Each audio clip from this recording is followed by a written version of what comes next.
E aí, pessoal, beleza? Boa noite. Mais uma vez aqui, pessoal da Zen Research, mais uma live. Bom, eu sou Bruno Lima, trabalho na parte de renda variável, parte de ações aqui da Zen Research. Hoje tenho o privilégio de receber o Arthur Moraes, mais novo membro da equipe, né, cara? Já está com um programa semanal, FIs em Exame, toda sexta-feira, às 15 horas. Está aqui com a gente. Um programa super legal, estreou semana passada. Obrigado mais uma vez, Arthur, por estar aqui conosco. Obrigado você, Bruno, pelo convite. E essa oportunidade da gente falar de ações junto com o fundo imobiliário, cara, isso eu acho sensacional. Porque fundo imobiliário é equity também, com É, características diferentes, mas é equity. Quem compra fundo imobiliário está comprando patrimônio e não dívida. Então é muito é. legal a gente juntar ação com fundo imobiliário, ao invés de, como algumas, né, eu só invisto em ação e não em fundo imobiliário, só fundo imobiliário não ação, não, pelo contrário. Vamos entender as diferenças e aonde eles podem ser complementares, né? Por isso, é baita Ah, sem oportunidade de dúvida. falar com você aqui.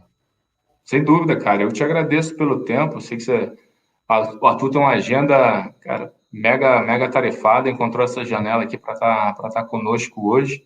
E, cara, bom, o nosso papo, como a gente colocou, a ideia que chamou muita atenção da gente quando a gente estava discutindo, eu estava olhando um pouco o setor de shopping, né? Olha o setor de shopping na bolsa, o Arthur, né, tá enveredado ali para o mundo de FIs, e a gente estava batendo papo, surgiu aqui uma, um negócio, no mínimo, que valeria um debate, né? Um bate-papo, que é a ideia dessa nossa live de hoje, que foi justamente a discrepância, cara, de desempenho entre as ações, né, listadas de shopping center na Bolsa. Aqui a gente está falando de Multiplan, Aliança, BR Malls e Iguatemi, e a performance dos FIs que atuam no setor de shopping. Então, grosso modo, estamos falando aqui de os FIs terem caído, e depois, né, você trouxe até o material, até te dar uma olhada depois nos números, né, mas em torno dos seus, né, 20%, 25% desde o início do ano, enquanto as ações de shopping estão caindo na média os seus 40%. E acho que o primeiro ponto aqui, para a gente dar o kickoff aqui no nosso bate-papo, existe alguma forma, né? Teria muita diferença entre a gente olhar um FI de um shopping e uma ação de um shopping, aí vamos trocando essa bola para botar a bola no campo. Você fala um pouco mais do lado do FI, mas acho que é para a gente pensar um pouco mais na cabeça de análise mesmo, né? Exatamente. Ô, Bruno, é muito legal isso mesmo, porque fundo imobiliário e ação, assim, eles são parecidos, mas tem diferenças muito importantes que quando a gente vai nessa análise, nesse detalhe, a gente percebe. A primeira é a ação, a gente está falando, eu sou advogado, né, cara? Eu sempre dou uma puxadinha para esse lado, assim. A primeira é, quando a gente fala de uma ação, a gente está falando de uma companhia aberta, de uma sociedade anônima de capital aberto, uma estrutura jurídica desse tamanho. A outra é um fundo de investimento, é uma estrutura jurídica desse tamanho. Muito mais simples. Muito mais simples. E com a rédea do controle muito mais na mão do cotista do Uhum. que na mão do acionista minoritário, no caso da companhia, certo? Vamos Entendi. para o lado operacional. Uma das coisas que pode ajudar a explicar por que caiu mais as ações de shopping do que os fundos de shopping. Alavancagem. Alavancagem no mercado, né, de ações, no mercado como um todo, é quase uma regra. Não tem empresa que não alavanca, certo?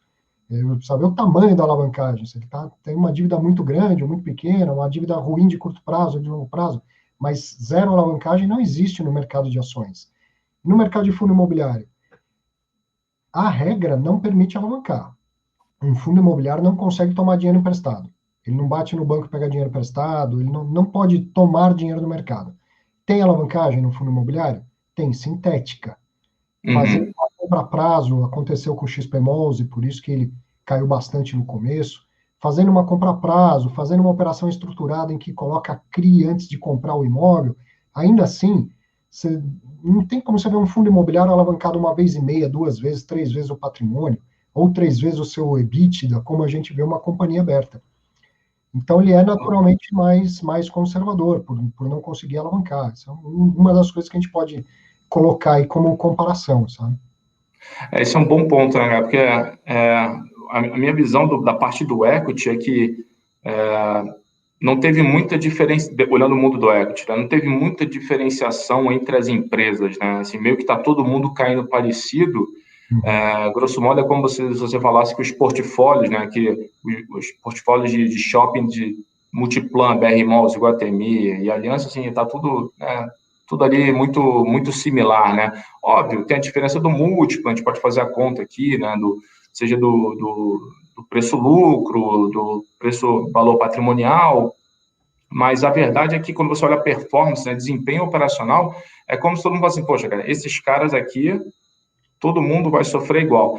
Eu acho que esse teu ponto da alavancagem, ele é muito bom, cara, porque o mercado do equity, por definição, ele está sempre, né, buscando crescimento, né? Assim, é Sim. aquela coisa do, não, você vai me entregar mais. É o brownfield, né, que é a expansão de Uhum. algum empreendimento existente. É um greenfield, que é um novo empreendimento, né, um novo shopping a ser desenvolvido em alguma nova localidade, né? O próprio mercado, durante muito tempo aqui do lado do equity, pagou, né, pela própria consolidação, outra pelas compras de participações, né, em outros ativos. Então, assim, eu acho que nesse lado é um bom ponto, apesar de, no tempo, né, dado que o fluxo de shopping, em tese, ele é um fluxo razoavelmente previsível, né, em condições normais de temperatura e pressão, a alavancagem ela deveria ser algo, não deveria ser um grande problema, né? Digo, deveria ser algo confortável quando você está correndo o risco do equity, não, o risco da ação. Mas eu acho que tem um ponto bom que você citou, que eu acho que a gente pode evoluir mais também, que é a parte da gestão operacional, né? Uhum. Quando você tem um portfólio muito grande de shopping, as performances, né, os desempenhos entre eles, acabam sendo ali, obviamente, né, diferentes. Tem um shopping, de repente, numa praça que está indo melhor do que o outro, num momento de recuperação, ainda mais do que a gente está vivendo agora, pós-pandemia, é muito natural, talvez, que algum shopping vá ter um desempenho melhor do que o outro. E quando você está num FI, pelo menos a minha visão, e aqui, levanto a mão, eu sou praticamente leigo no mercado de FI, entendo muito pouco, fica mais simples, né? Porque são portfólios menores, né? Fica mais fácil para o cotista, né? Para quem estiver analisando, ir ali na lupa, no relatório gerencial e ver exatamente como está cada shopping, né? A curva de recuperação, etc. Sim. Bom, os portfólios vêm crescendo no mercado de fundo imobiliário. Depois a gente vai ver, tem fundo aí já grande, com patrimônio até próximo do patrimônio de algumas das companhias. Agora, essa questão de ir na lupa e ver isso sim, você tem muito mais transparência, muito mais informação. E uma diferença também muito grande, Bruno, que o fundo imobiliário, ele funciona com praticamente regime de caixa. É todo mês. Todo mês Uhum. entrou o custo daquele mês e distribui. Entende? Então, ele além de ser mais previsível, ele tem uma leitura mais precisa, porque é uma leitura de todo mês. Agora, vai analisar as companhias abertas, você vai ter informação a cada trimestre ali, certo? No fundo Bom imobiliário, ponto. se tiver uma mudança, você já vai perceber na distribuição de rendimento, que ela vai ser menor. Por que foi menor? E é Bom isso que ponto. vai aparecer nos relatórios, entende? Então, ele tem uma leitura mais simples. No geral, analisar um fundo imobiliário não é que seja simples, mas é mais simples do que analisar uma companhia aberta. O que se analisa, aqui na Live a gente está falando ação com fundo imobiliário, mas de um único setor, de shopping. O que se analisa em grandes temas são as mesmas coisas. Por exemplo, o crescimento de venda. A gente está falando de um ativo que precisa vender para gerar resultado.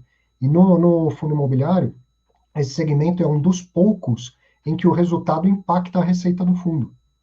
Porque o contrato de locação de um shopping center, o lojista paga X mil reais por mês ou X% do faturamento da loja dele, certo? Uhum. Se a gente estivesse falando aqui, comparando o mercado de galpões, e aí você falando da Log e eu falando de um fundo imobiliário de galpão, era uma coisa totalmente diferente. Quanto mais a empresa lucrar, mais ela vai distribuir, isso vai variar. Enquanto que o contrato de locação de um galpão é o mesmo preço, não muda, se o galpão está sendo muito usado ou pouco usado. Mas o shopping não. O fundo de shopping, quanto mais o shopping vende, mais ele fatura, tá? Então ele é bem mais similar da análise das ações do que outros segmentos dos fundos imobiliários. E como eu falei, isso é caixa, isso é todo mês, aparece todo mês. Então ele é um pouco mais fácil de ler, ele é um pouco menos imprevisível. Isso também ajuda, certo? A distribuição mensal de renda, que ajuda muito a ancorar preço, e por ser mensal, faz com que o investidor tenha essa leitura mensal do que está acontecendo com o fundo. Se você entrar no relatório do HGBS, a gente pode entrar aqui, inclusive, posso entrar na internet aqui e abrir só para quem está assistindo entender.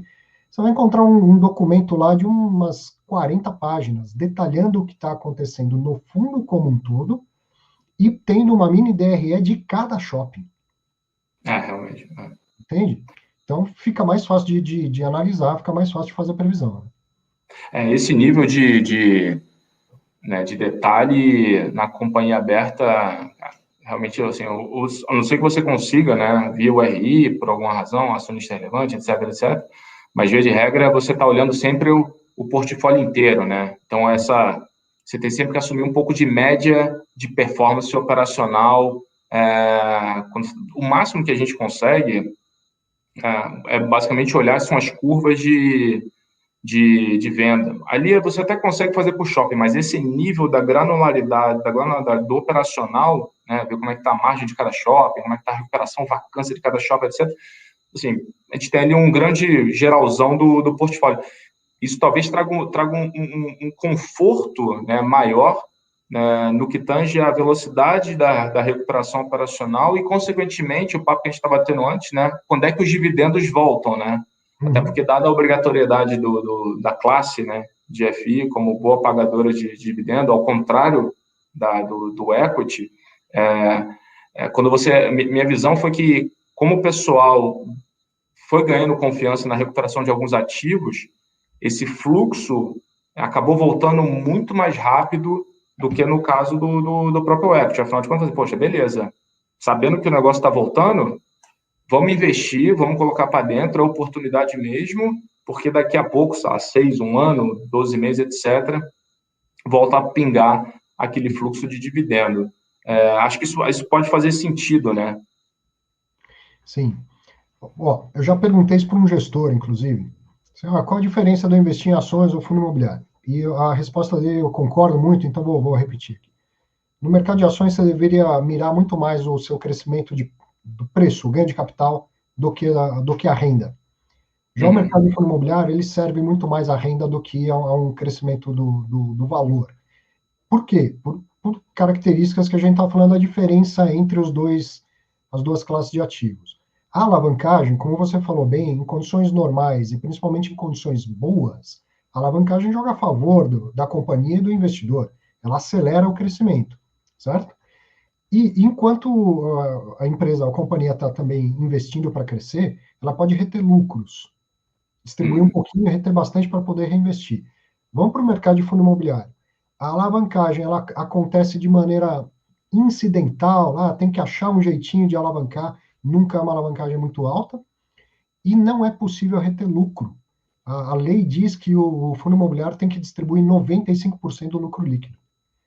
Então, o fundo imobiliário é a cash call, é a vaquinha de dividendos. O investidor de fundo imobiliário ele tem muito mais esse olhar para receber renda do que para o crescimento. Evidente que o crescimento é desejável, tá? Mas a renda é importante. E na hora de fazer a gestão, isso também pesa. Então, as empresas, as companhias abertas de shoppings, como você falou, elas expandem, elas constroem, né? Nem todas têm esse perfil, mas algumas delas vão lá, compram um terreno, constroem um shopping novo, faz uma expansão. Dentre as que fazem isso, tem aquelas que querem criar mercado e tem aquelas que só topam mercados consolidados, né? Tem empresa que vai lá e constrói um shopping numa área de uma cidade que quase não tem ninguém ainda. E aí o É, shopping acaba sendo o grande indutor de desenvolvimento daquele mercado. Então tem essas diferenças. Um fundo imobiliário, ele poderia construir um shopping ou financiar a expansão de um shopping? Poderia, não tem problema nenhum.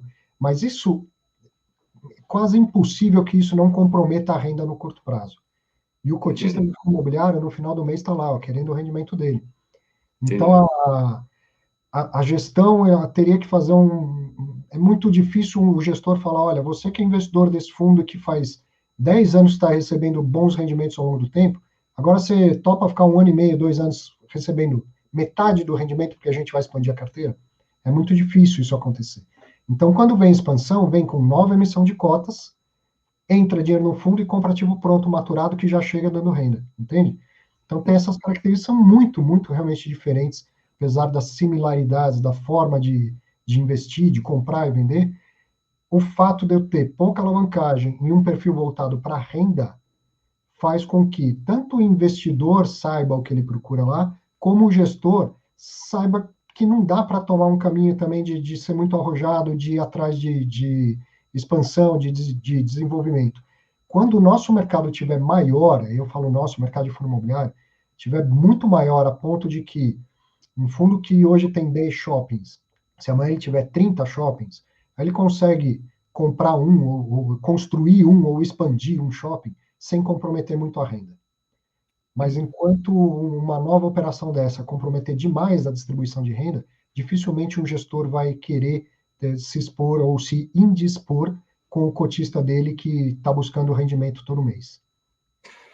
Ou seja, tentando assim, dado que o gestor do FI está muito claro qual é o objetivo dele, que é exaurir a melhor performance daquele portfólio de shopping para que ele pague o máximo de dividendo possível para os seus cotistas, né? Ele não se, entre aspas, né, não fica seduzido num momento como esse de repente olhar e comprar um ativo em outra praça, né? Ou mesmo, pô, surgiu um terreno super barato num lugar tal e pô, ali parece ser um excelente lugar para um desenvolvimento de um novo empreendimento, coisa que não estou dizendo que está acontecendo, porque não parece que é o que está acontecendo de fato. Está todo mundo no mundo do equity, na nossa visão, muito mais olhando para dentro, né, olhando para suas operações e tentando ali, né, resolver questões de vacância, enfim, performance de venda mesmo dos ativos existentes.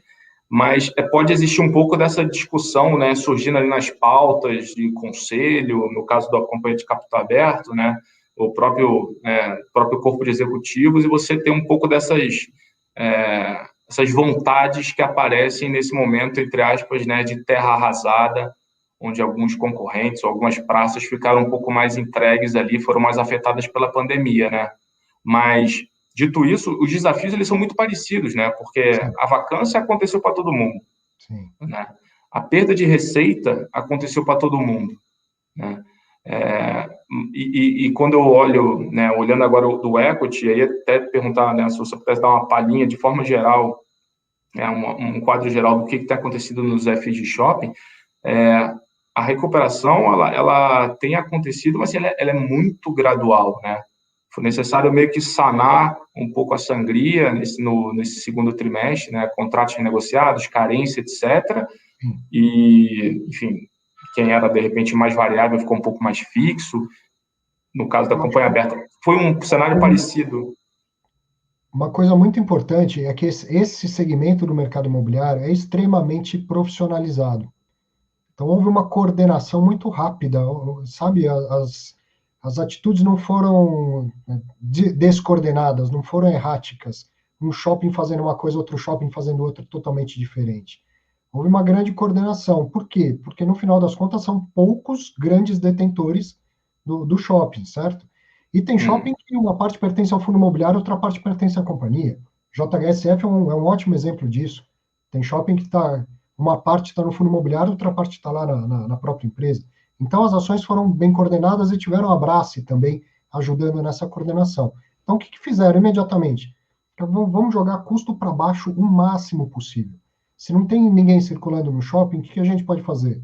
Até desligar o ar-condicionado, diminuir bastante a limpeza, tudo que deu para fazer, jogar custo de condomínio para baixo, então segurar o custo foi importante para preservar as companhias, preservar o caixa do fundo, preservar a companhia e também ajudar o lojista. Porque o lojista tem a obrigação de pagar o condomínio. Então, por exemplo, o fundo lá para marketing, isso aí foi zerado, não tem que fazer marketing de um shopping fechado. Então, foi tudo muito rápido e muito bem coordenado para diminuir o custo o máximo possível. Com isso, os shoppings conseguiram passar bem por essa fase, assim, ou passar de uma maneira menos pior do que se esperava no começo da pandemia, até porque eles não ficaram totalmente fechados, né? Tinha operações essenciais, tinha operação de delivery e tal. e também um acordo muito grande com a maioria dos lojistas. Aí não vou dizer que todo shopping tenha feito, mas nos grandes shoppings, esses que a gente vê em fundo imobiliário e em companhia aberta, houve um entendimento rápido com os lojistas. Você me paga metade do mês de março, porque você ficou aberto, e aí abril, maio, junho, a gente posterga para depois, você paga em 2021, você não tem que me pagar agora. Então, foi um movimento bastante rápido e coordenado com todo mundo para preservar shopping e lojista. Lembra que o inquilino é seu parceiro, não é seu concorrente, é seu parceiro, né? E aí agora Verdade. que está vindo a reabertura, devagar e tal, ela está vindo com uma ajuda muito grande, que é o auxílio emergencial do governo. As pessoas estão É recebendo, verdade. estão gastando, porque elas precisam gastar. Não é que elas estão gastando em sapato novo, mas elas precisam gastar e estão gastando nos shoppings. Então, neste momento, os shoppings de mais baixa renda estão começando a ter uma recuperação de renda mais rápido do que os outros, né? E os de mais alta renda vão perceber isso no médio e no longo prazo, né? Uma recuperação maior. Ah, interessante, cara. Isso tem sido também um pouco da tônica que a gente tem visto de forma geral na, na parte do equity. Por outro lado, tem tem uma visão, né, de parte do mercado, né, separando um pouco da discussão dentro do mundo do equity, né, quem está otimista e quem está pessimista com o mundo de shopping, né. Uhum, O cara otimista é o cara que está olhando e falando assim, tipo, poxa, esses aqui são ativos, a gente estava até falando um pouco antes da live começar, né, são ativos únicos, o custo de repor sim. a qualidade desses ativos é muito alta, tem uma certa, talvez, ali, não vou entrar muito no mérito, mas tem um pouco do pé, inclusive, nessas vertentes de inovação, o delivery, como você citou, ontem mesmo a Multiplan anunciou, né, delivery junto com o Google, enfim, a Delivery Center, né, anunciou uma operação junto com o Google, né, a Delivery Center formada por Multiplan, a BR-Mall, CCP, enfim. E o lado, então assim, poxa, já está muito descontado, sempre fazendo a conta do fluxo de caixa, eu acho que até né, algumas pessoas comentaram, né, quando a gente mandou sobre a live de hoje, pô, fala um pouco sobre a parte de múltiplo, né, acho que múltiplo hoje acaba criando algumas distorções, seja por questões contábeis, seja enfim, mas principalmente por questão contábil, mas seja também pelas premissas. Eu, particularmente, quando eu estou analisando hoje os ativos de shopping, aqui a conta que eu olho mais, que eu gosto de fazer, é o que está no preço. Uhum. Assim, se esse shopping está, né, se essa ação tá, né, valendo X reais, é, qual performance dos shoppings, o que tem que acontecer com esse portfólio de shopping no médio e longo prazo para que esse preço perdure, né, ad eterno? Né? O que eu estou comprando? O que eu estou levando de performance operacional, entre aspas, de graça? Né? E grosso modo, assim, a gente começa a ver que existem, aparentemente, algum certo exagero em algumas premissas do mercado. O lado pessimista que defende, né, essa parte mais é o seguinte: shopping vai mudar, tem o e-commerce, tem, enfim, a relação de lojista mudou, Uhum. os caras vão ter que mudar, inclusive, né, o percentual do que é satélite, né, e o que é âncora, vão ter que pensar ali no meio termo, vão ter que, enfim, trabalhar de forma muito mais suave em relação a alguns tipos de contrato, mas o fato é que ainda a gente, de fato, não existe zero consenso, né? Hoje está todo mundo meio no 880. Acho que naturalmente o que vai acontecer ao longo do tempo é resultado, né? A questão de conforto com essa curva de melhora que, de novo, né, no mundo do FI parece que o pessoal já está mais confortável, né? Seja porque sabe que esse conforto ele gera o dividendo, do que no mundo do equity, onde tem um pouco dessas dúvidas né, do que é o normalizado, né? O que é o mundo normalizado, né? Enquanto a gente está falando aqui que o pessoal está mais confortável, vamos ilustrar isso, Bruno? Deixa eu, Coloca, boa. deixa eu A gente vai dar, pegar. vamos dar número, né? É,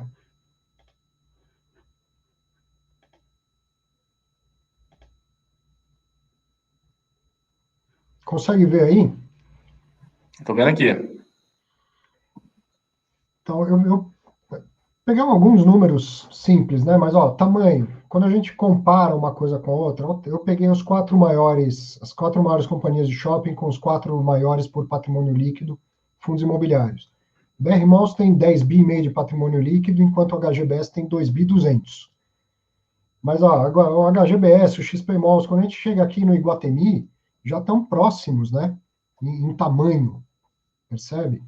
Agora, em liquidez, não. A liquidez das ações disparou nos últimos tempos e a liquidez de fundo imobiliário cresceu bastante, mas ficou. Não dá para comparar em tamanho de liquidez. Então, a gente estava batendo um papo antes até de começar e estava falando: olha, isso aqui também pode ajudar a explicar, porque não tem gringo, não tem muita liquidez em fundo imobiliário, não tem venda descoberta. Pode ser que seja também, verdade, pode ser que seja. E aqui, ó, você vem falando bastante, ó, o quanto caíram no ano as ações e o quanto caíram no ano os fundos imobiliários. Então, a situação está um pouco mais confortável, sim, nos fundos imobiliários do que no mercado de ações, né? Em gráficos, que fica bom da gente enxergar, aí para não ficar muita coisa, enquanto aqui eu estou olhando 4 shoppings e 4 fundos imobiliários de shoppings, 4 companhias e 4 FIIs, aqui eu coloquei as 2 maiores e os 2 maiores.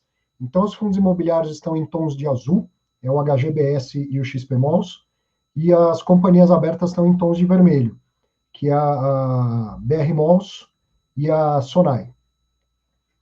Vejam como elas caíram mais e a volatilidade é maior em todo o período, não importa antes da crise, depois da crise, o sobe e desce é sempre maior, e isso é um padrão que a gente vai ver quando comparar fundo imobiliário com ação. Volatilidade de ação é maior, e a recuperação dos fundos imobiliários tem sido, sim, também mais rápida. Se a gente comparar o Ibovespa com o IFIX, não, né, Bruno? O Ibovespa recuperou mais rápido do que o IFIX, né? Mas nesse Verdade. segmento de shopping especificamente, a recuperação dos fundos imobiliários está mais rápida do que a recuperação das ações. Então, isso aqui é só o ano de 2020, agora eu vou colocar 12 meses aqui para a gente comparar. Então, no ano passado, que foi um ano bom para tudo quanto é mercado, né? Tudo, ação, fundo imobiliário, renda fixa, tudo com o juro caindo, as companhias estavam subindo mais, ó, as ações subiram mais do que os fundos imobiliários, que também tiveram um ótimo ano. Mas aí veio a crise, veio a queda, e a queda foi muito maior nas ações. A alavancagem pode ajudar a explicar? Sim, pode ajudar. A alavancagem é boa quando tudo vai bem. Nessa hora, um fundo imobiliário não entra dinheiro, mas não tem uma obrigação vencendo todo mês lá para pagar uma dívida, né? Dívida mais capital mais juros e tal. Então, a alavancagem também vai ajudar. A liquidez menor pode ajudar, a ausência de investidor estrangeiro pode ajudar a explicar, mas, na minha opinião, o que mais ajuda a explicar essa. Eu vou interromper aqui, depois a gente volta a compartilhar. Claro. O que mais ajuda a explicar esse comportamento mais tranquilo de fundo imobiliário, essa liquidez menor e tal, é a distribuição mensal de rendimento, que é aí onde o ativo de renda variável mostra características de renda fixa. Por isso que muitas vezes o fundo imobiliário é chamado de ativo híbrido entre renda variável e renda fixa. Então, o fato de pingar um rendimento todo mês lá ajuda muito. E o fundo imobiliário, ele tem uma distribuição de rendimento que ela é relativamente previsível e constante. Relativamente previsível e constante. O que a crise fez? Passou uma rasteira nesses 2 pilares. De repente, no mercado de fundo imobiliário, a renda deixou de ser constante, principalmente por causa dos fundos de shopping, que muitos deles pararam de distribuir. XP Malls foi o primeiro a fazer isso, seguido por outros, e totalmente imprevisível. De repente, os shoppings estavam fechados, sabe lá quando reabre, com que ritmo reabre, né? Então, esses 2 pilares do mercado aí, a crise passou uma rasteira de uma vez só. Mas à medida que as coisas vão voltando, e como eu te falei, todo mês tem lá um relatório gerencial detalhando a situação shopping por shopping, os administradores de fundos se comunicaram muito mesmo, e dando notícia boa, dando notícia ruim, com muita transparência. Então, isso tudo foi ajudando ao mercado a entender a situação e a voltar a precificar. Então, num primeiro momento, o mercado de fundo imobiliário é muito dependente da distribuição de rendimento para precificar, muito, mais do que deveria, na minha opinião. Acho que é uma análise muito simplista essa. Mas então, num primeiro momento, não tem rendimento e eu não sei quanto vai ser o mês seguinte. O que acontece com o preço da cota? Bumba para baixo. até que os investidores começassem a conseguir fazer alguma leitura disso. E no meio do caminho tem os investidores profissionais, tem muitos fundos de fundos, e esses aí já começaram a perceber que opa, o ativo pode estar sem renda, mas tem muito valor aqui, tem patrimônio, tem localização, né? E aí começou a entrar a defesa. E agora, devagarzinho, está voltando a pingar alguma renda. Muito menor do que tinha antes, muito menor. Se até voltar a patamares que a gente tinha um ano atrás, né? Por exemplo, num cenário sem crise, vai demorar. Quanto? Não sei. Eu acho um ano e meio, alguma coisa assim. Mas vai demorar. Mas, de qualquer maneira, volta a entrar uma renda. Então, o carrego do fundo imobiliário ele é positivo. Isso ajuda muito o investidor. Entendi. Arthur, só pegando o gancho, o pessoal Fala, Bruno. pergunta aqui o que que são fundo de fundos, né? E Uhum. o Fábio perguntou, o Fábio ele é até ele é nosso cliente aqui na parte de ações e está aqui hoje na parte de FI. Ele pergunta o que que é fundo de fundo e onde ele encontra, né? Então, assim, até pegando o teu gancho, Fábio, você vai ouvir também como FOF, né, que é o Fund of Funds. Assim, a gente tem uma certa tara por falar coisas em inglês no mercado financeiro, né? Mas é o fundo de fundos. Então, é um fundo imobiliário que a estratégia daquele gestor não é comprar o shopping ou o escritório ou nada, ele compra cotas de outros fundos. Então, é uma maneira mais simplificada, né? Se você ainda não conhece fundo imobiliário, de repente você pode escolher por um fundo de fundos, comprou cota de um fundo que aquele gestor comprou cota de outros 15. Então, você começa bem diversificado. Existem vários fundos de fundos, vou te convidar, inclusive, para assistir a estreia do FIIs em Exame, que foi na sexta passada, está disponível aqui no canal da Exame Research no YouTube, e a gente estreou entrevistando o gestor de um fundo de fundos da 20 Partners, né, o Luiz Felipe Araújo. É um exemplo de fundos de fundos, tem vários. Na sexta que vem a gente recebe o André Freitas, da Red, que vai falar muito de shoppings. Assim, essa conversa está sendo super interessante neste meio da semana, porque sexta-feira, com certeza, o André Freitas vai falar muito, porque ele é gestor do HGBS e de vários outros fundos de shoppings, mas também gestor de um fundo de fundos, que é o HFOF 11. Então, você vai encontrar uma boa quantidade de fundos, e se começar a se debruçar um pouquinho mais, vai perceber que existe alguma diferença entre a gestão, certo? Tem legal. gestor que vai ser um pouco mais arrojado, tem gestor que vai ser um pouco mais conservador. Mas, de uma maneira geral, o fato de um fundo de fundos já ser bastante diversificado te traz né, uma segurança a mais, assim, uma facilidade a mais de diversificar, e diversificação sempre ajuda a ter menos risco. Mas tem que dar uma olhadinha, antes de investir, tem que dar uma olhadinha em cada fundo. Vou pegando o gancho aqui, enquanto depois a gente volta para o Flávio perguntou, Arthur, quando é que sai um ETF passivo de FI? O Flávio, puro sangue mesmo, as forças estão se mexendo para isso. A B3 já reformulou o IFIX, a metodologia do IFIX, porque ele era amplo demais, ele era um índice coração de mãe, entrava muito em fundo imobiliário lá, já tinha mais de 100. E a maioria dos fundos imobiliários não tinha a menor liquidez.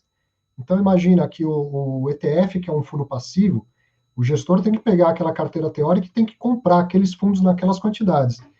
O que é teórico num índice, às vezes não é execuível replicar na vida real. Então, o IFIX não era um índice replicável. Agora ele é. Tá? A B3 já fez a parte dela, reformulou o IFIX, deixou ele mais enxuto e mais líquido. Tá? O que falta agora?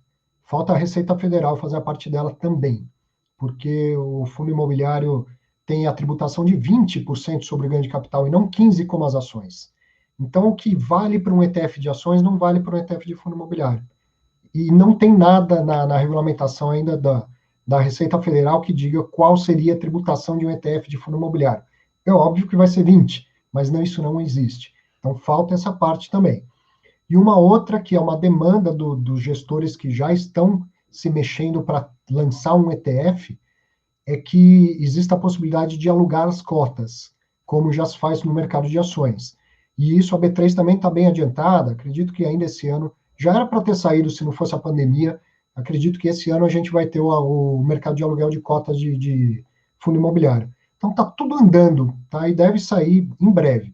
Agora, independente disso, o mercado também vem se movimentando, você deve ter visto a criação de outros índices de fundos imobiliários, Banco Inter criou, XP criou, Suno criou. Então, além do IFIX, a gente já tem outros índices. E especificamente o Banco Inter saiu na frente nisso, já tá com um fundo passivo. Não é um ETF, mas é um fundo imobiliário cuja estratégia vai ser passiva e vai replicar um dos índices que eles criaram. Então é um sintético, tá? É um fundo, é um FOF, é um fundo de fundos de gestão passiva. É um ETF propriamente dito? Não. Mas muitas vezes o mercado começa assim, com um produto similar, com um produto sintético. Enquanto o regulador não se mexe, enquanto a burocracia não faz a parte dela, o mercado vai lá e acha um jeito de entregar uma solução semelhante. E é isso que a gente está vendo acontecer nas estratégias passivas. Pô, legal. Porque lá fora existe a figura do REIT, né? Que Isso. acho que é o nosso similar aqui ao FI, né? Que também tem a obrigação de pagar dividendo, e só que lá fora é um mercado extremamente líquido, né? E alavancado. Inclusive, e E alavancado. alavancado bastante, né? A única dúvida que eu tenho, dado que eu sou leigo, né? Eu só não sei se pode fazer venda, ficar vendido em REIT lá fora. Lá fora, lá fora É, pode tudo, já viu? Já viu é, o né? gringo não ter derivativo? Mas olha que legal, já que você tocou nisso, há uns 2, 3 anos atrás, eu tive a oportunidade de assistir uma palestra do diretor da Bolsa de Chicago, né? E, pô, Bolsa Mercantil de Chicago, se tem alguém que manja de derivativos, são esses caras, né? E aí, ele estava falando do mercado de opções, eu estava maravilhado com aquele mercado, opção que vence semanalmente, opção sobre tudo que você possa imaginar, tal. Aí no intervalo eu fui perguntar para ele, mas e a opção sobre REITs, tem? Ele parou, falou, olha, cara, tem, mas como é difícil precificar esse negócio, sabe? O fundo imobiliário, ele tem essa característica, assim, ele parece muito, mas ele não é igual. O Isso é. é uma. Então, É, na hora né, de operar mesmo, ele tem diferenças que o mercado tem que perceber e sentir primeiro como funciona. Então, o mercado boa. de REITs lá, ele é bastante alavancado, tem ETF, tem opção, dá para operar comprado, operar vendido. O que ele tem de semelhante com o nosso, que aliás é o nosso que tem de semelhante com o deles, né? A estrutura do fundo ela é incentivada, o fundo tem incentivos fiscais. Por que que existe uma companhia de shoppings e um fundo imobiliário de shoppings? Porque o fundo imobiliário é fundo, ele não é tributado, ele é isento de imposto de renda, lá na PJ, vamos dizer assim, certo? Mesma coisa nos Estados Unidos. Tá, então eu, grande investidor, eu tenho dinheiro, quero montar uma empresa e sair comprando shopping. Eu vou montar uma companhia aberta ou vou montar um fundo? Se eu montar um fundo, eu tenho incentivo fiscal. Em contrapartida, eu não posso reter lucro. Eu tenho que Hum. pulverizar e distribuir lucro. Tá? Então, tem sempre, no mundo inteiro, a partir do exemplo americano, tem sempre uma quantidade mínima de investidores que um fundo imobiliário tem que ter, que garanta uma pulverização, e uma obrigação de distribuição de um payout bem elevado. Aqui no Brasil é 95% do lucro líquido, nos Estados Unidos é 90% do lucro líquido. Legal. Ó, aproveitando o gancho, o Thiago ele perguntou o seguinte: agora, a gente voltando agora, né? A gente foi no FOF, falou de REIT, agora voltando para o mundo do shopping, qual a importância do fundo ter participação majoritária em um shopping, pensando no longuíssimo prazo? É controle, né? Um ativo imobiliário, ainda mais um shopping que é um ativo tão vivo, ele demanda muito de estratégia, seja a manutenção do ativo tijolo, seja de estratégias de mudança de mix, né? De marketing, coisas assim. Precisa o tempo todo trazer gente para dentro. Do que vive o cotista do fundo imobiliário? Do rendimento que pinga lá, certo? O rendimento para pingar precisa que o shopping seja um formigueiro de gente circulando e comprando. E aí eu vou atrair bons lojistas, vou conseguir pôr para fora um lojista regular. O cara tá bom, tá pagando, tá tudo certo, mas eu falo, meu amigo, seu espaço aí, você tá vendendo pouco e tem gente querendo seu lugar. Eu ponho ele para fora. Então, o shopping vende, o shopping vive de ser um formigueiro de gente circulando e comprando. E para isso, tem hora que você percebe que a operação não está boa e precisa mexer em alguma coisa. Se você é minoritário, você chega lá numa assembleia e fala, ó, acho que a gente deveria tirar aquela loja lá. Não, imagina, aquele lojista é nosso parceiro, está aqui há 10 anos. Sim, mas faz 4 anos que ele vende cada vez menos. Não, mas pô, o cara é brother, não vamos tirar ele não. Se você é minoritário, você não dá as cartas. Então, Uhum. ser majoritário é importante para poder ter poder de decisão. Ou, às vezes, o shopping está precisando de uma reforma na fachada, está precisando ficar mais atraente para o consumidor, e você não é majoritário, e os seus sócios falam, eu não quero gastar essa grana agora. Eu entendo, eu acho até que você tem razão, mas precisa investir, eu não quero investir agora. Então, quem é minoritário anda na garupa da moto, sabe? O majoritário, ele toma as decisões, é isso que é importante. Veja que o gestor do fundo imobiliário, ele não toca o shopping, tá? Quem administra o shopping é uma empresa especializada, mas ele pode trocar o administrador do shopping, se ele for majoritário. Isso já aconteceu, por exemplo, no shopping Genópolis, já trocou 2 vezes de administrador do shopping, porque o fundo imobiliário, o administrador do fundo imobiliário, entendeu que aquele administrador não estava extraindo, né, o máximo que dava naquele shopping e resolveu mudar o administrador. Mas para isso ele tem que ter maioria numa votação em assembleia.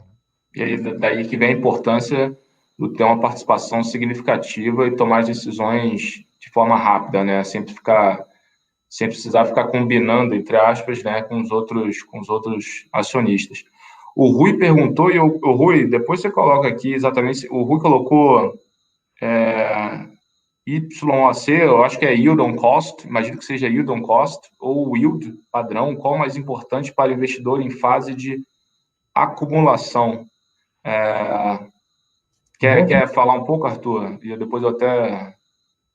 Que o Yield on Cost, na verdade, pelo que se foi exatamente essa tua pergunta, Rui, só coloca aqui exatamente se é isso que eu entendi do teu ponto. O yield nada mais é do que o dividend yield, né? Que nada mais é do que o dividendo dividido pelo valor de mercado do ativo, no caso do equity ou mesmo no caso do FI. Então, aquela montanha de dividendo, no caso do FI, lá mensalmente, por obrigação, por legislação, por etc., isso vai pingando, dividido pelo valor de mercado, você chega na rentabilidade daquele ativo, né? O quanto daquele fluxo vai direto para o bolso do acionista, do cotista, como dividendo. Aí, Hildon Costa mesmo, ele confirmou aqui. É, cara, Hildon Costa, imagina, assim, eu entendo ser menos relevante na fase de acumulação do que o yield. Se você está acumulando, né, se você quer acumular fluxo monetário, dividendo, dinheiro no bolso, você deveria estar olhando muito mais para a questão do yield do fundo, né, do ativo, etc. Você tem alguma visão, Arthur? Eu vou aproveitar para compartilhar um outro slide aqui, que eu acho que vai ilustrar bem essa resposta aqui. Ele até complementou que ele falou, não, na estratégia de investimento, né, no momento de comprar o FI, o que eu devo olhar? Eu devo olhar o yield on cost ou eu devo olhar o yield do FI? Agora a pergunta ficou mais... Obrigado, Rui. Agora ficou Bom, mais claro aqui.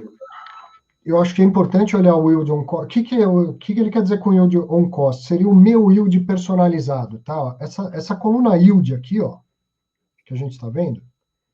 Então, quanto que está dando de rentabilidade esses fundos imobiliários, se eu comparar o preço que ele está na bolsa agora e com o último rendimento que ele distribuiu? Então, está dando uma rentabilidade de 0,12. Pô, é muito baixo, sim, é muito baixo. Mas esse é um fundo que tem mais de 10 anos no mercado.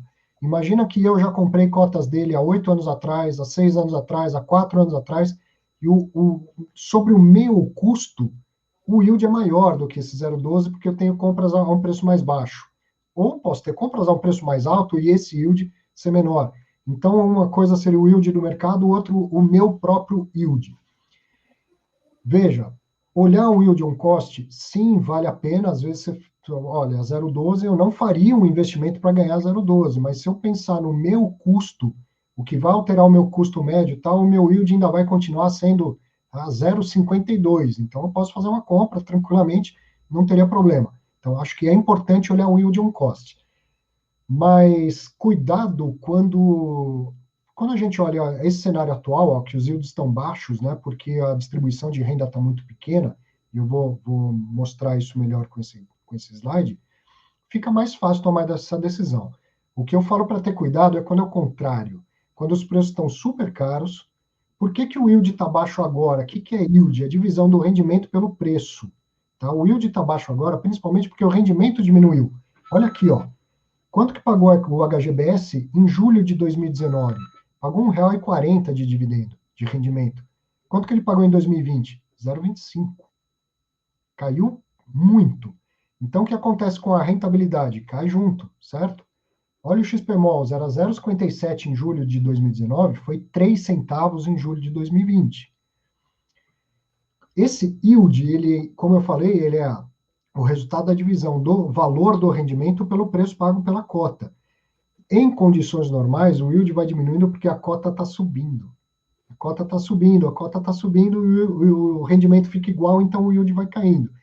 E aí, às vezes, você fala, não, mas tudo bem, eu vou comprar com yield pequeno, mas no meu custo, no meu yield on cost, não vai ser um grande problema. Mas está comprando caro. Se estiver comprando caro, eu não vejo vantagem em pagar caro em nada nessa vida. Eu sou meio muquirana. Então, não vejo vantagem em pagar caro. Agora, numa situação como essa, se o que você já tem esses fundos, você vai colocar um pouco mais na carteira, sacrificar o seu yield, mas, por exemplo, baixar o seu preço médio, e se você acredita que no futuro, no médio e longo prazo, isso tende a recuperar tanto em distribuição de rendimento e, consequentemente, em preço, aí vale a pena fazer essa operação. Porque dificilmente alguém em sã consciência compraria cotas de um fundo imobiliário para ganhar 0,03 ao mês, certo? Você tem que estar olhando para frente. Você tem que estar olhando para frente. Então, aí faria sentido. E veja que é o que o mercado está fazendo, né? Por mais que a taxa Selic seja baixa, você não toma risco de renda variável para ganhar 0,12 ao mês. Você não toma risco de renda variável para ganhar 0,03 ao mês. Por que o mercado está tomando esse risco por uma rentabilidade tão baixa? Porque está enxergando que daqui a 6 meses, um ano e meio, o potencial, vamos dizer que volta ao que era daqui a um ano, então que hoje é 0,25 por mês que entra por cota, pode chegar a ser R$ 1,40 de novo. O que vai acontecer com o preço da cota se esse rendimento que hoje é 0,25 amanhã for 0,50? A cota vai subir, e assim por diante. E aí o meu retorno total, os rendimentos que eu fui recebendo ao longo do caminho, e mais a valorização da cota, vai ter compensado esses primeiros meses recebendo muito pouco, certo? Então, é essa a especulação do mercado de shoppings nesse momento. Você compra para receber um yield baixo, para receber um rendimento baixo, só vai fazer sentido se você acreditar que o mercado se recupera no médio e longo prazo e que a espera vai ser paga pela rentabilidade total dessa sua operação. Algum tempo atrás, essa operação era mais arriscada do que é hoje. Por quê? Porque a nossa taxa de juros era altíssima. Então, você podia deixar o dinheiro num CDB e ganhar 0,50 ao mês, 0,60, 0,70. Então, o custo do carrego, o custo da oportunidade era muito alto. Agora, não. No CDB do banco grande e tal, para ganhar 100% do CDI, você vai ter quanto? 0,12 também ao mês? 0,13 ao mês? Percebeu como agora está muito mais fácil tomar esse risco na renda variável? E lembrando que o carrego do fundo imobiliário é positivo, porque ele põe dinheiro no seu bolso todo mês, alguns meses mais, outros meses menos. Então, a lógica de investir hoje em fundo imobiliário não é pelo yield atual. Se você tem compras no passado e essa compra adicional não vai comprometer tanto a sua rentabilidade, melhor ainda, mas quem compra fundo imobiliário de shopping hoje deveria estar pensando na possibilidade do rendimento que vai ter daqui a 6 meses, um ano e meio, porque essa rentabilidade não justificaria do ponto de vista da teoria de finanças, assumir risco com uma rentabilidade baixa. Então tem que olhar para frente. É verdade. Não, perfeito. Acho que a gente está muito alinhado nesse aspecto, né? Eu aqui no mundo do equity das ações tem que olhar para frente. A nossa discussão aqui é a margem de segurança. Eu acho que vai muito alinhado com essa visão. Óbvio, a busca pelo dividendo ele passa pela normalização do retorno, pela normalização da rentabilidade do ativo de shopping no mundo do FI. Aqui para a gente é muito mais uma discussão de, poxa, consigo ter ganho de capital, né? Qual a minha margem de segurança? Eu vou ter ganho de capital com premissa conservadora se eu comprar um ativo de shopping no preço atual, e a gente fica ali fazendo, né, como eu gosto de falar, a gente desce a porrada no fluxo de caixa, bota aquelas premissas horrorosas, vê se o ativo aguenta, se tiver aguentando, ainda tiver ali, às vezes, né, gerando até um pouquinho de retorno potencial, essa é a hora, que é aquela discussão do que está no preço. Então, acho que assim, a visão ela é muito parecida. O que eu acho que é o ponto de interseção, dito isso, é que o investidor precisa estudar bem mais, né, para estar mais confortável. Sem dúvida, sem dúvida. E a grande diferença entre essas duas classes é o dinheiro no bolso, Bruno. É o dinheiro no bolso. Você imagina que a recuperação seja muito mais rápida do que a gente está imaginando, que daqui 6 meses os shoppings estão lá a 100% de operação. Estou fazendo um exemplo esdrúxulo, tá? Você que está assistindo, não estou achando que isso vai acontecer. E aí, as companhias abertas falam, nossa, que ótimo, a gente acha que o mercado vai crescer ainda mais, vamos reter o lucro e vamos reinvestir no negócio. O que vai acontecer no fundo imobiliário? Nada disso. 95% do lucro líquido vai chegar no bolso do cotista todo mês. Entendeu? É a certeza que a recuperação vai para o bolso, né? Exatamente. Isso, a gente for dar uma filosofada um pouco maior, também diminui o risco de agência e consequentemente, o custo de agência. Entende? Justíssimo. O meu lucro no meu bolso e eu escolho se eu quero reinvestir no negócio ou não. Já na companhia Justíssimo. aberta, a companhia tem, né, a diretoria ali, o conselho tem poder de falar, é o seu lucro, mas vai ficar no bolso da companhia e a gente vai distribuir daqui 2, 3 anos. Tem lá as discussões do mínimo regulatório, né? Vamos imaginar, né? Até porque todas de shopping estão no novo mercado, enfim, mas é aquela discussão do lá eu vou levar o 95% da, entre aspas, né, da recuperação em forma de dividendo, aqui eu vou levar o mínimo, que é o 25%, e talvez, se não tiver algumas outras opções, é, enfim, Agora, eu pago consequentemente, mais. Caso contrário, se tiver aquecido e reinvestir o resultado for eficiente, o ganho de capital no mercado de ações vai ser maior do que o ganho de capital no mercado de fundo imobiliário. Por isso que eu falei lá no começo, cara, essa conversa está sendo sensacional e vamos pensar em outros segmentos para a gente fazer essa comparação. Mas é perceber o quanto eles são diferentes, mas o quanto eles são complementares, não, certo? sem dúvida, Não sem tem dúvida. melhor ou pior. Agora, quem já tem ações, eu falo isso já há um bom tempo. Se você já investe em ações, e principalmente se você tem olhar para dividendo de ações, você tem que ter fundo imobiliário no seu portfólio. Tem que ter, não tem desculpa para não ter. E você que tem fundo imobiliário, você, entendendo o mercado de ações, vai chegar uma hora que você pode perceber que fala, putz, cabe no meu portfólio também, eu posso dar espaço a mais de risco. Por que eu vou dar espaço a mais de risco? Porque eu estou vislumbrando uma possibilidade de ganho de capital maior que a minha carteira de fundo imobiliário não tende a me entregar. Uma coisa vai ser mais renda, outra coisa vai ser ganho de capital. São complementares, investimento é portfólio. E essa conversa que a gente está tendo ajuda a nós mesmos, né, Bruno? E a todo mundo que está assistindo a entender melhor cada uma dessas classes e como elas vão se encaixar no seu portfólio. Não, perfeito. Arthur, chegamos aqui na nossa reta final. Não parece, mas está quase uma hora. Vou mostrar um último gráfico, então. Manda aí. Eu gosto de olhar dessa forma, aquele gráfico de barra, ele é mais popular, vamos dizer assim, mas eu acho que esse gráfico de dispersão, ele não deixa dúvidas. Esse gráfico aqui já está aparecendo, né? Já. Ele é opa, deixa eu aumentar ele. Ele é um gráfico de dispersão, então esses pontinhos eles estão na intersecção entre o risco e o retorno histórico. Nesse caso são 12 meses. Agora eu não me lembro de cabeça se eu puxei este ano ou 12 meses, tá? Desculpe, mas é muito parecido em qualquer prazo que você for ver. Eu tenho aqui nesse eixo o retorno, então quanto mais para cima, mais retorno. Nesse eixo o risco, quanto mais à direita, maior o risco de mercado, a volatilidade sobe e desce. Qual seria o lugar ideal dos sonhos num gráfico desse? Uma bolinha aqui, né? Mais retorno com pouquíssimo risco. E veja que aqui ó, o maior retorno é zero, porque todos os casos do que a gente está vendo aqui, o retorno está negativo nesse período, seja de 12 meses, seja no ano de 2020. Mas olha que interessante, em azul, então, estão os fundos imobiliários, em vermelho estão as ações de shopping. O que a gente está vendo aqui? Um retorno melhor, porque caiu menos, e com um risco bem menor. Percebe? Quanto mais à direita aqui, maior foi o vai e vem, maior foi o risco de mercado. Então, veja, principalmente para você que já investe em ações, o quanto colocar fundo imobiliário no seu portfólio vai contribuir.